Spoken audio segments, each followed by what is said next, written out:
সামনে যেহেতু HSC final সেজন্য ভাবলাম সৃজনশীল তো অনেক হলো। এবার একটু বহু নির্বাচনী নিয়ে আলোচনা করা যাক। যেগুলো শুধু বহু নির্বাচনী হিসেবেই নয়, জ্ঞানমূলক হিসেবেও কিন্তু অনেক গুরুত্বপূর্ণ। আজকে যেগুলো আলোচনা করব।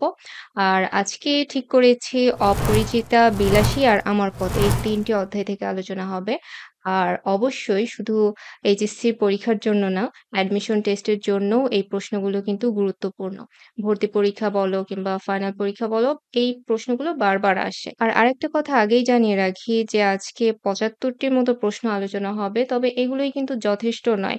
ভালো নাম্বার পেতে হলে বা এ প্লাস পেতে হলে এর বাইরেও মূল টেক্সটই মনোযোগ দিয়ে পড়তে হবে। আর বিশেষ করে এমন কিছু প্রশ্ন থাকে যেগুলোতে একাধিক অপশন থাকে বা ছোট, ছোট উদ্ধৃতির মাধ্যমে প্রশ্ন করা হয়, সেগুলো তো আলাদা আছেই। তাহলে চলো কথা না বাড়িয়ে শুরু করা যাক। অপরিচিতা দিয়ে শুরু করি। ১ম এই যেটি বলব সেটি হচ্ছে, তিনি কারো কাছেই ঠকিবেন না। এখানে কাকে বোঝানো হয়েছে? অথবা অপরিচিতা গল্পে এই তিনি কে? নিশ্চয়ই এর মধ্যে সবার জানা হয়ে গেছে। এই তিনি হচ্ছে অনুপমের মামা। তিনি কারো কাছে ঠকতে চান না। অর্থাৎ খুব লাভের চিন্তা করেন। টাকা-পয়সা নিয়ে বা নিজের স্বার্থ নিয়ে একটু বেশিই চিন্তা করেন তিনি। পরের প্রশ্নটি হচ্ছে, আসর জমাতে কে অদ্বিতীয়? এখানে অনুপমের যে বন্ধু আছে হরিশ, তার কথা বলা হয়েছে এবং হরিশ খুব ছোট একটা চরিত্র হলেও হরিশ থেকে প্রায়ই প্রশ্ন আসে। এই যে বিশেষ করে আসর জমাতে সে অদ্বিতীয়, এই অংশটা থেকে অনেকবার প্রশ্ন করা হয়। হরিশের মতো আরো একটা গুরুত্বপূর্ণ চরিত্র, যদিও সে ছোট চরিত্র, সে হচ্ছে বিনু। পরিচিতা গল্পে বিনু হচ্ছে অনুপমের পিস্তুত ভাই অর্থাৎ ফুফাতো ভাই। এই বিনুকে নিয়েই আমাদের পরের প্রশ্নটি যে অপরিচিতা গল্পে কল্যাণীকে কে আশীর্বাদ করতে চায়? অনুপমদের ফ্যামিলির পক্ষ থেকে বিনু যায় কল্যাণীকে আশীর্বাদ করতে। এরপরের প্রশ্নগুলো রবীন্দ্রনাথ ঠাকুরকে নিয়ে। রবীন্দ্রনাথ ঠাকুরের মৃত্যু কত খ্রিস্টাব্দে হয়েছিল? ১৯৪১ খ্রিস্টাব্দে। শুধু রবীন্দ্রনাথ ঠাকুরই কিন্তু নয়। তোমাদের সিলেবাসের সাথে সংশ্লিষ্ট যত কবি আছেন বা লেখক আছেন, সবারই জন্মসাল এবং মৃত্যুসাল তারিখ না হলেও সালটা অন্তত মনে রাখতে হবে। এটা কিন্তু সকল সাজেশনের ঊর্ধ্বে। যে সকল কবি লেখকের জন্ম মৃত্যু সালটা মনে রাখতে হবে। আর তাদের যদি বিশেষ কোনো কৃতিত্ব থাকে, সেই সালগুলোও কিন্তু ইম্পোর্টেন্ট। যেমন পরের প্রশ্নটি আমাদের এর উপরেই, রবীন্দ্রনাথ ঠাকুর কত সালে নোবেল পুরস্কার লাভ করেন? এটি খুবই কমন এবং সবারই জানা, ১৯১৩ সালে। তোমরা কি বলতে পারবে অপরিচিতা গল্পে কল্যাণী যে শেষ পর্যন্ত বিয়ে করে না, এর কারণটা কি ছিল?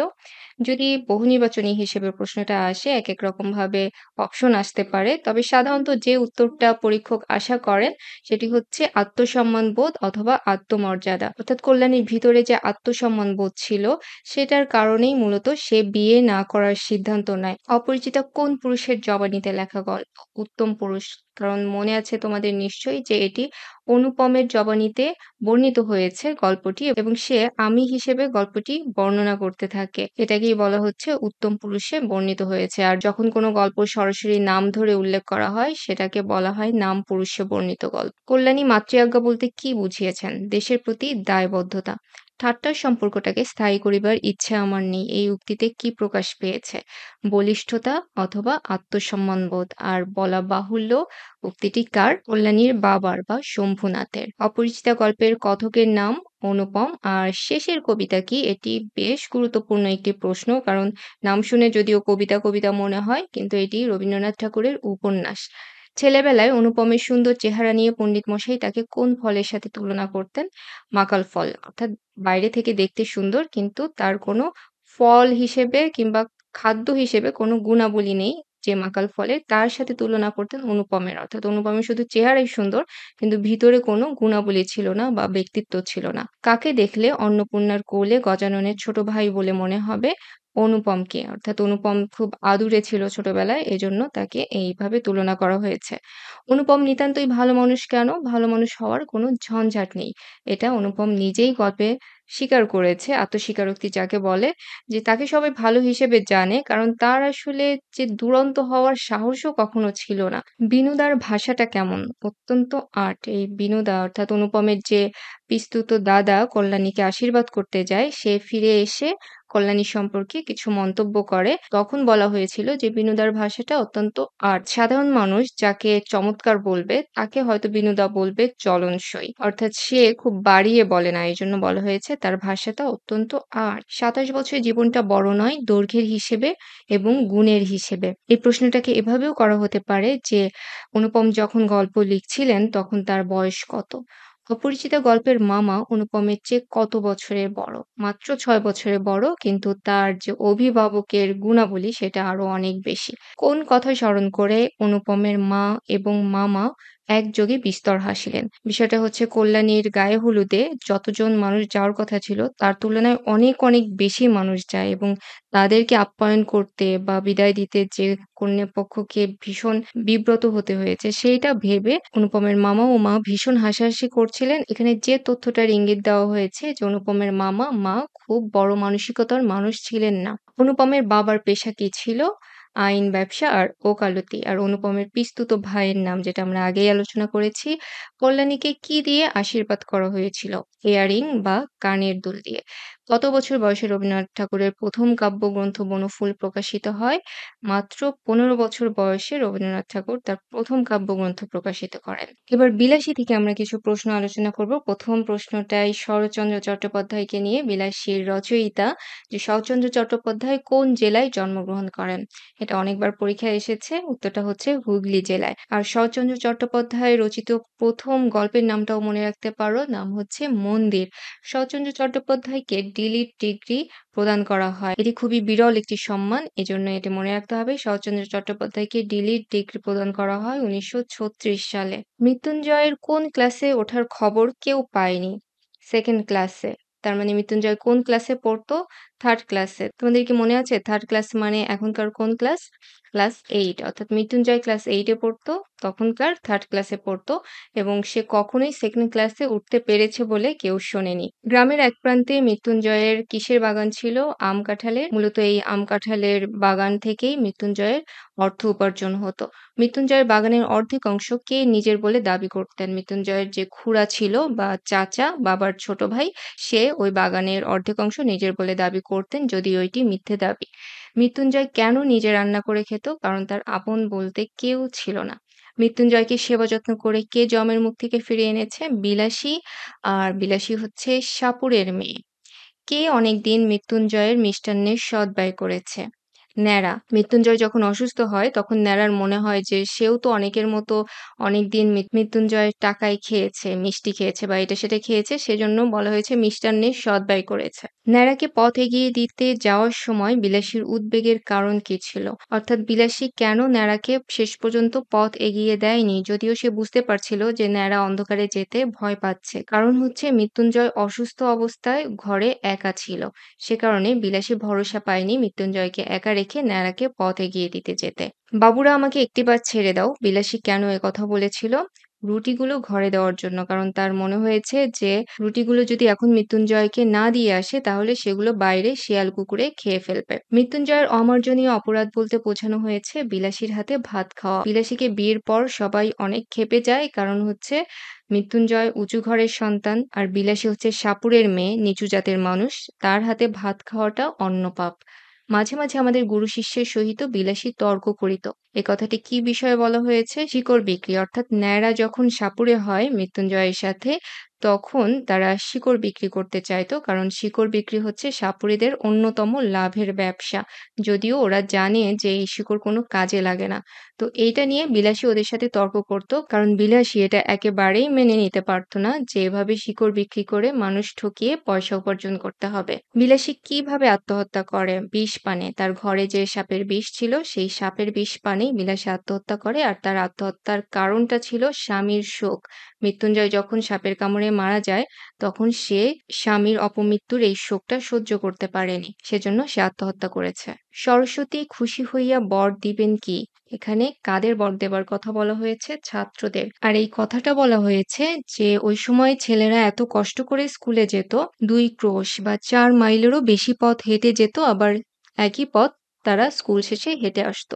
তো এত কষ্ট করে তারা যাওয়া আসা করে, তো সরস্বতী আর কি বর দিবেন? সরস্বতীর বর মানে হচ্ছে তারা আর কি বিদ্যা অর্জন করবে? কামুসকাটকা কি? এটা একটা উপদ্বীপ আর এডেন হচ্ছে ইয়েমেনের বন্দর। তো এই প্রশ্নগুলো আসলে আগের ছাত্রদের প্রসঙ্গেই করা হয়েছে যে এই কামুসকাটকা কি বা এডেন কি এগুলোর খোঁজ খবর আর ছেলেরা রাখার সুযোগ পেত না। কারণ হচ্ছে স্কুলে যাওয়া আসার পথে শারীরিক কষ্ট তো ছিলই, তাছাড়াও কার গাছে আম পেকেছে, কলা পেকেছে এগুলোর খোঁজ খবর নিতেই তাদের সময় চলে যেত। বিলাসী গল্পে ফুটে উঠেছে তৎকালীন হিন্দু সমাজের বর্ণবৈষম্য। আর বিলাসী গল্পটি কার জবানিতে বর্ণিত হয়েছে? ন্যাড়ার জবানিতে। ন্যাড়া চরিত্রে কার ছেলেবেলার ছায়াপাত ঘটেছে? এটি অনেক সময় প্রশ্ন এসে থাকে। বলা হয়ে থাকে যে শরৎচন্দ্র চট্টোপাধ্যায়ের ছেলেবেলার যে কিছু স্মৃতি ছিল সেগুলোরই একটা অংশ হচ্ছে বিলাসী গল্পটি। বিলাসীর করুণ পরিণতির জন্য দায়ী কে? এই প্রশ্নের যে উত্তরটি দেখতে পাচ্ছ সেটিও বিভিন্ন ভাষায় আসতে পারে। তবে মূল কথা এটাই যে তৎকালীন রক্ষণশীল হিন্দু সমাজ ব্যবস্থা। বর্তমানে কোন শ্রেণীকে পূর্বে 4th ক্লাস বলা হতো?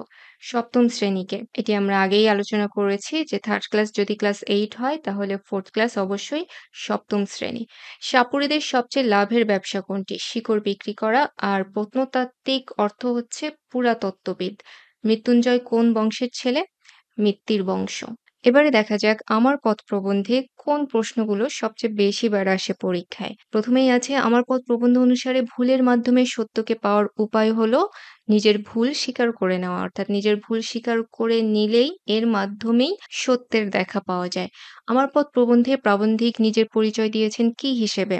অভিশাপ রথের সারথি, অর্থাৎ কাজী নজরুল ইসলাম বলেছেন যে তিনি অভিশাপ রথের সারথি। মানুষজন তাকে সাধারণত ভালোবাসে না, অভিশাপই দেয়, কারণ সে সবসময় তিক্ত সত্য কথা বলে।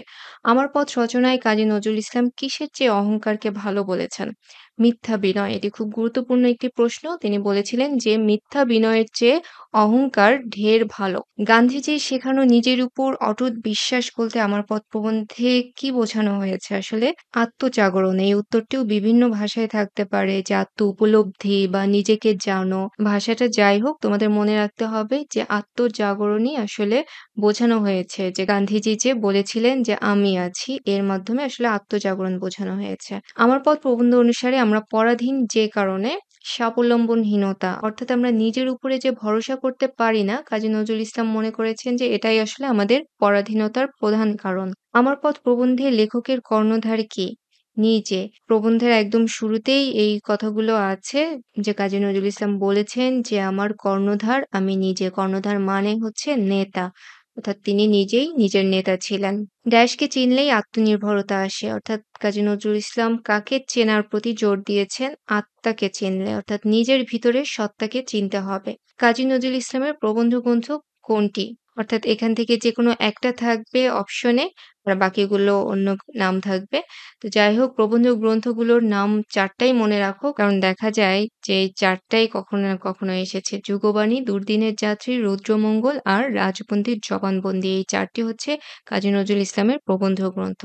হিন্দু মুসলমানের মিলনের অন্তরায় কোথায় বা বাধাটা কোথায়? সেটা হচ্ছে মনুষ্য ধর্মকে মূল্য না দেওয়া। আমার পথ প্রবন্ধের মূল উপজীব্য কোনটি? ব্যক্তিসত্তার জাগরণ। আমার পথ দেখাবে আমার সত্য। এই বাক্যে কি ফুটে উঠেছে? আত্মপ্রত্যয়। মানুষের অমর্যাদা হয় কিসে? মিথ্যা বিনয়ে। আর কাজী নজরুল ইসলাম কত সালে জন্মগ্রহণ করেন? ১৮৯৯ সালে। কত সালে কাজী নজরুল ইসলাম দুরারোগ্য ব্যাধিতে আক্রান্ত হন? ১৯৪২ সালে। আর তিনি মৃত্যুবরণ করেন ১৯৭৬ সালে। প্রবন্ধে তিনি একটি কথা বলেছিলেন যে আমার পথ দেখাবে আমার সত্য। তো এখান থেকেই পরের প্রশ্নটি যে কোনটি লেখককে পথ দেখাবে? তার সত্য। আমার পথ প্রবন্ধ অনুসারে কিভাবে মানুষ ক্রমেই নিজেকে ছোট করে ফেলে? খুব বেশি বিনয় দেখাতে গিয়ে। ওই যে কাজী নজরুল ইসলাম আগেই বলেছেন যে মিথ্যা বিনয়ের চেয়ে অহংকার ভালো, এবং তার মনে হয়েছে যে মানুষ যখন বেশি বিনয় দেখাতে চায় তখন সে নিজেকে ক্রমেই ছোট করে ফেলে। দেশের যা কিছু মিথ্যা তাকে দূর করতে কি প্রয়োজন হবে? আগুনের সম্মার্জনা। সম্মার্জনা মানে কিন্তু ঝাড়ু। অর্থাৎ নরম কথায় কাজ হবে না।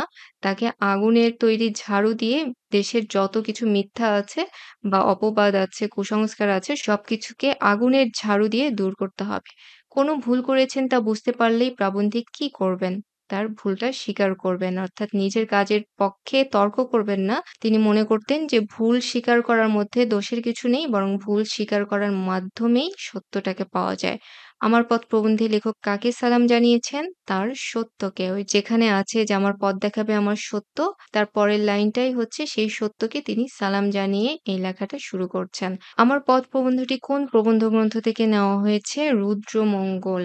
আর কাজী নজরুল ইসলাম কত বছর বয়সে দুরারোগ্য ব্যাধিতে আক্রান্ত হন?